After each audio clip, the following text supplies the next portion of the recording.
We beat the AI gremlins and we got to record. So Yes. Hi, Teresa. How are you? I'm good. I'm good, Glenna. How are you? I'm excellent. I'm excellent. The sun is out in San Francisco. We've had rain for a long time, and it's really nice to see the sky. It's morning, Oh, well, afternoon here, and it's evening there in Europe. it is. It is. And but the weather, it's International Women's Day today. It Spring is. is in the air. There's change afoot. And it's lovely to reconnect with you because I adore you. Anybody that's ever met me or like been to your classes and I've been there, they know like you are my inspirational woman for like International Women's Day. It's like for me, when I look at the energy of a lot of the things that you create, I'm like, wow, like that is amazing. And that was one of the things that today we're doing this. We did this call a number of months ago now. It was sometime late last year. And who's that girl? So who is Glenna Rice? Who is she? And like, what's she about? And what is so special about this enigma, Dr. Glenna Rice? And today you said, when you messaged me earlier, like, let's talk about being a mompreneur. And mompreneur is like this relatively new term about an entrepreneur who's a mum. And you literally are the epitome of that. I mean, you've got three phenomenal children.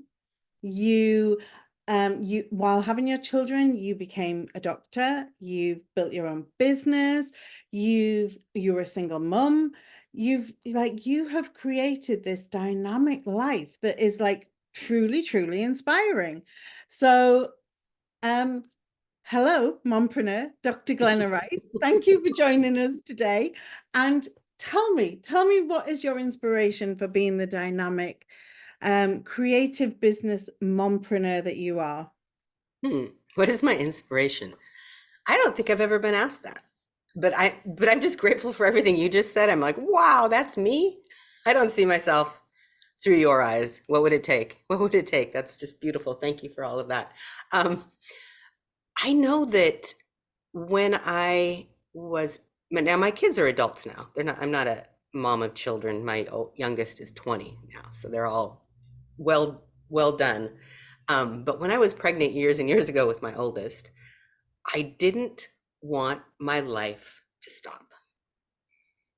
I didn't want to not continue creating everything I had been creating. I was a new physical therapist. I was working in hospitals at the time, but I didn't want him to, this idea that motherhood should stop anything in your life. I didn't want that. Now, I didn't have access tools back then.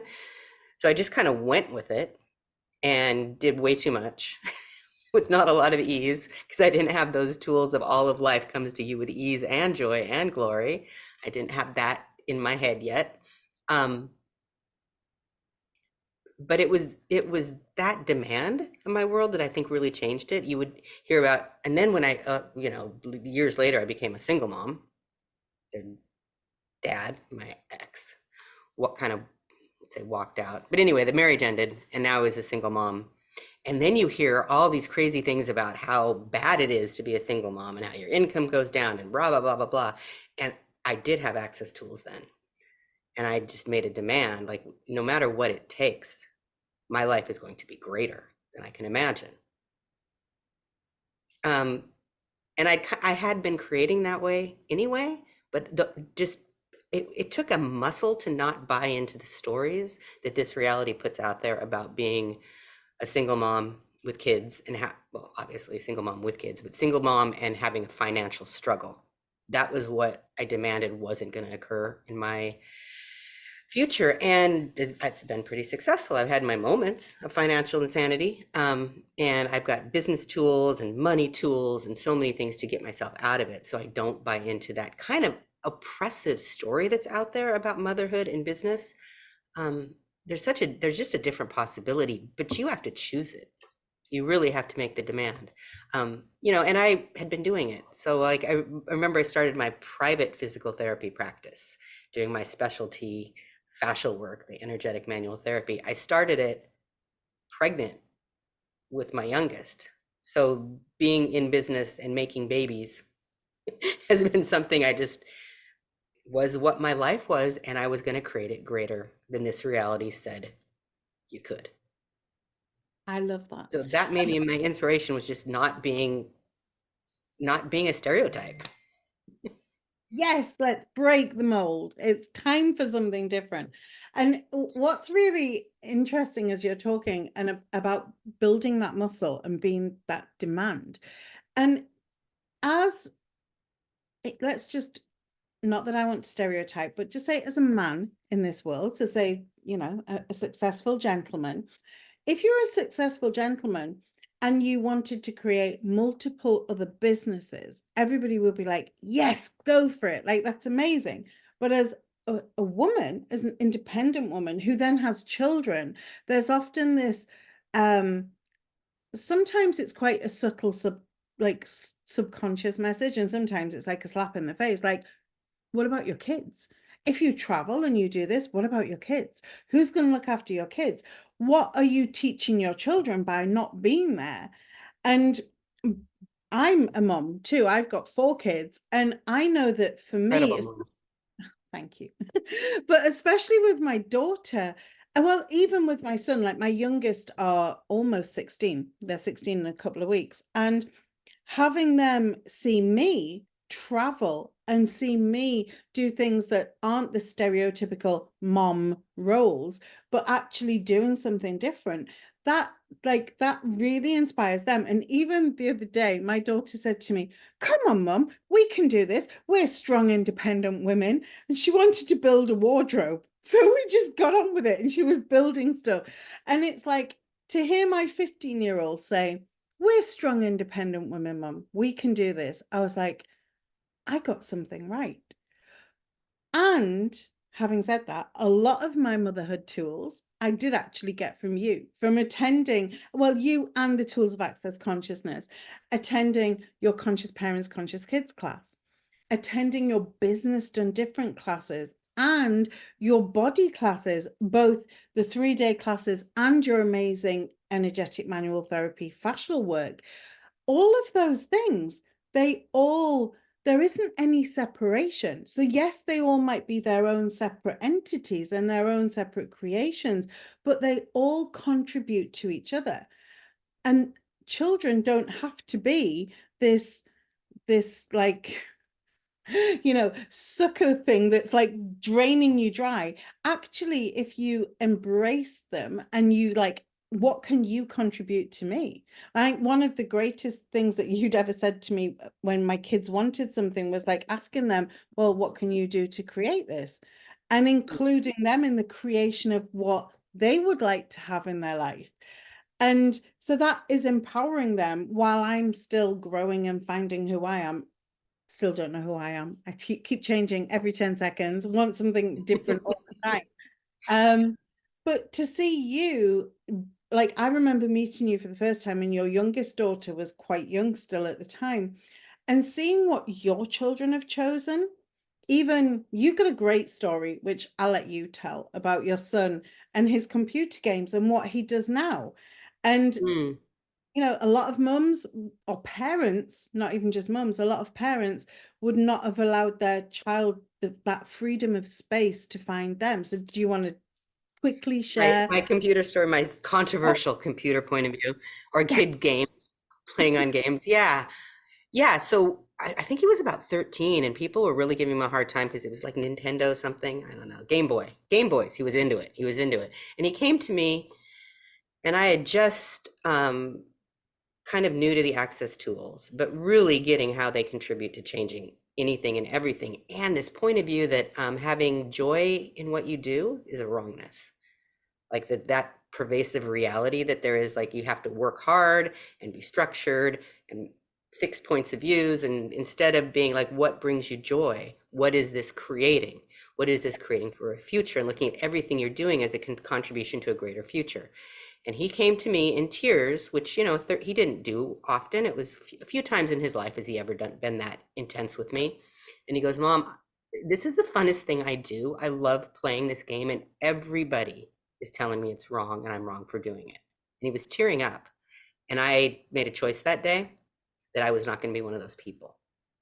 because I could see how it was bringing him joy. And he was a great student and he was in lots of activities. He wasn't, just sitting around on his bed all day playing games. He had many other things going on in his world, and he loved to play these games. And I was like, okay, if it's bringing him joy, it's creating something greater for him. Because joy is always a creation that's greater. And I just chose not to be that. So I never was that mother, turn off your game. You need to go outside and play and all those things that you're supposed to, I just didn't do it. And his gaming got way more intense as he got older, and he had a whole computer set up and he was playing those stupid games that I have no interest in and couldn't imagine sitting in front of the computer. One of my older daughter also was really into gaming. And then my youngest was never interested ever. So it is, it's something, if it brings them joy, that's something I would contribute to. So now what does my son do? He's like a computer scientist. He's got his master's degree now in data science and computer science. He's got a great job making, really good, really good money. It's a good field to go into. And he was interfacing with these games all that time and learning to become so, I want to say with the computer, but having it as a tool that was an extension of him, that it was contributing to his future when he was playing those games, to the future he wanted to create. And I would say he has joy in his businesses, the companies he works with. I mean, he's doing AI.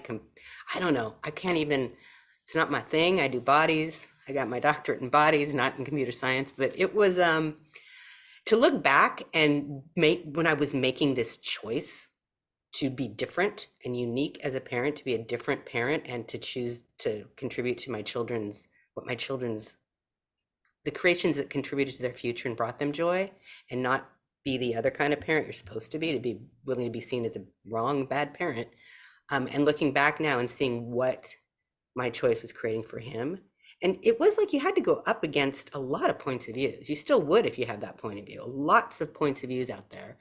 And I would just say, is this contributing to a greater future for him? Is he creating a greater future? Is this contributing? And I'd look for what was light or heavy. And if it was light, I'd just shut up and let him play.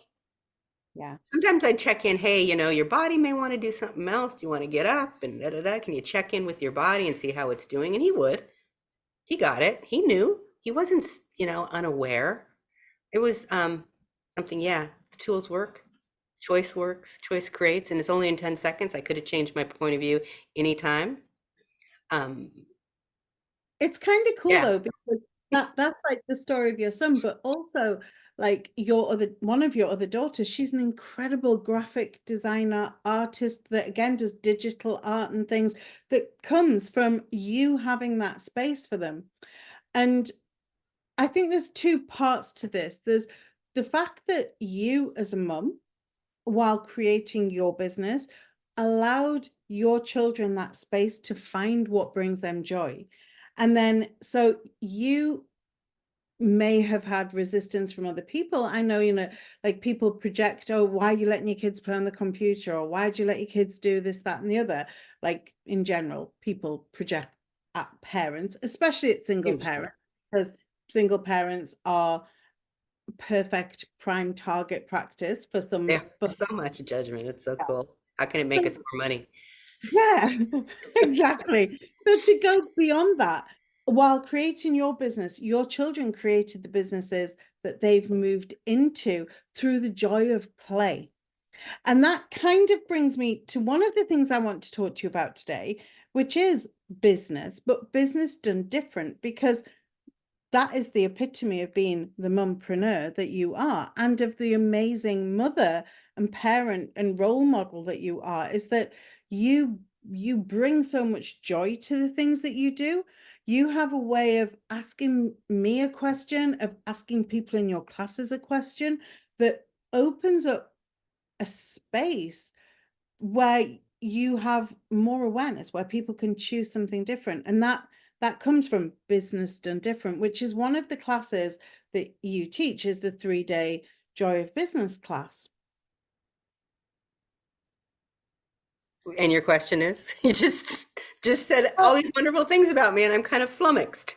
it's almost like I don't know if there is a question in that. It's just literally the way that you be with these classes. So the Joy of Business class is kind of um it's not a follow on, but it's loosely based off the book written by Simone Milas's The Joy of Business.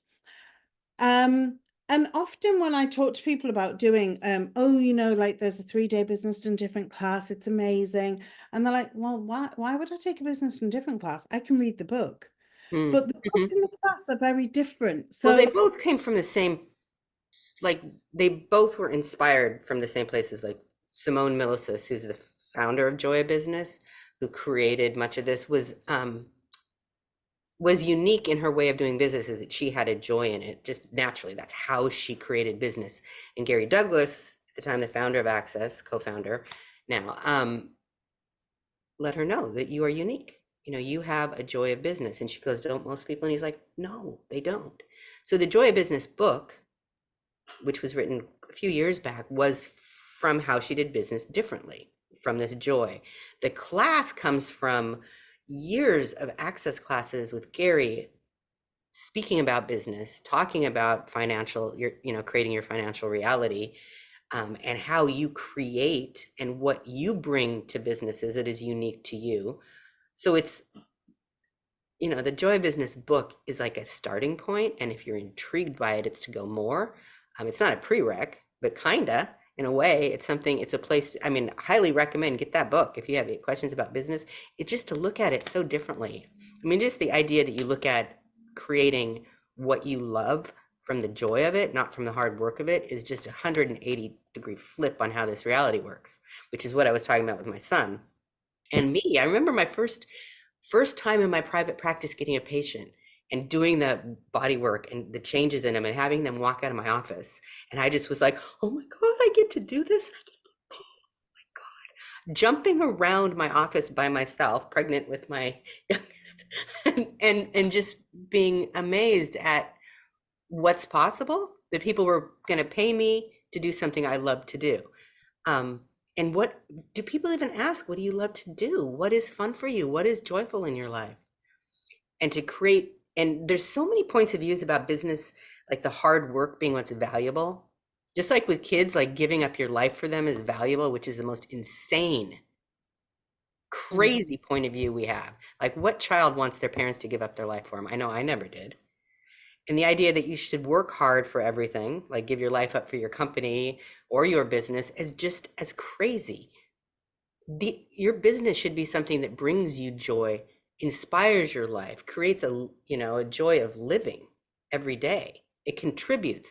Like your joy, that your business should contribute to the joy you have in your life, not be something that sucks the energy, just like your kids should contribute to that. And yeah, kids all have different personalities, and some of them are just not that fun sometimes. But what contribution can I be and receive from my children is a great question to just be asking. And what contribution can you be and receive from your business? Mhm. Because your business like contributes to your life. Like financially, my business supports me. I mean, all those years, you talked about traveling and going away. The kids knew the business that I was creating paid for their worlds. Like it was the revenue streams that created the house, the neighborhood we live in, their braces, their college, like so many of the things that created their future. The business was contributing, and they never resented. I Mhm. remember my youngest, that's funny, being asked by her friends in school, in like middle school, so 12, 13 in the US, about, oh, your mom travels all the time. Isn't that sad? And she goes, oh my God, no. No, she's like, brings me when she can. I've been on every continent except for Antarctica in the world because of her business. And she makes all this money, and I get to be, and she flipped the girl's script completely 180 degrees. And we never ask the kids of these mompreneurs, the kids of the mothers in business. We project on them they're supposed to be miserable, but what's actually true for them? And yes, that makes you an inspiration for your kids, but for everyone to be greater, to choose greater. Like you walk by as a possibility, not as someone who's, giving their life up for kids or business or whatever. You're actually an inspiration for choosing more. And I prefer that reality. And that's some, that to create from that place even to just inspire me if I'm the only one I'm inspiring. But I know I have in ways inspired my children. Um, You and inspire, I, I mean, so many people. And you said before that Gary asked Simone, like, you have a joint business, and she's like, doesn't everybody? And what I got in that split second was, that's the difference that you are, is that you have a joy as well. But it's almost like within Access Consciousness, there's lots of certified facilitators, and we all facilitate a foundation class. And people will say, well, if I've done foundation, why should I go to your foundation? But each class each facilitator brings their own slice of their magic, and each participant that's in each class contributes and is the creation of that class too. So that joy that you have, combined with that space and allowance and those questions that you ask that just come to you that are so natural, that is what opens those doors to possibilities in a business done different class with you. And I mean, I've taken a couple with you before, and the awareness that I've had from them, and then taking them again, even a second time with you. And I'm going to be taking a third one with you very soon, in later on in March. And every single class, I come to them, as do all participants, at a different place in a different space, because we're constantly evolving. yeah, And you facilitate that space and open those doors to possibility with the joy that you be in. My dogs are contributing in mm, the joy that you be with all of your businesses. Like, there is no separation. Everything is a contribution to each other, just as you are to each person that you interact with, either whether it's on Zoom or you've got your hands on them in a body class. Like, there is something about the energy that you be, and that joy in business that you have, that you bring to everything that you do. mm. That's pure magic. And that's what I love about you. Teresa, you're so cool. You're so amazing. Ah, I get so lucky to know you, um, and create with you. I I've been doing, I've been an access facilitator for God, like 18 years, 15 years, something like that. My 20-year-old was 2 when I walked into my first class. So it's been a couple years that this has been a huge creation of my life, and it brings me joy. I enjoy empowering people to know what's true for them. And I enjoy when people see where they're lying to themselves and they get clarity, and it's like, oh, that's not even true for me. And then they go on and create something greater. When the limitations are exposed and they stop choosing them, and to contribute to that, to like have a question that kind of goes in a universe, I love that part of my business. One of the things. So what you're speaking, yeah, I mean, I've been asked this on another interview recently, and I was like, that is something that I hadn't acknowledged how much joy it brings me to empower people to know what's true for them, including myself. I mean, I kind of walk the talk. I love knowing what's true for me. I'm not always great at it, but when I do get clarity on something, whew, creates so much more ease and peace in my world, and relaxation. We've been talking a lot about that relaxation of space to choose from, to have, so getting clarity on what's true, to empower people to know what they know, contributes to that, and more of that on the planet. And I also kind of like a life with ease. I may have been demanding that years ago when I said I didn't want to stop my life when I had kids. It may have been something I'd always been asking for. I know that hard work and force kind of gives me anxiety. That could be the best way to describe it. So I avoided much of it in my life, and having an ease with choice and an ease with creation that creates more is something that's joyful for me.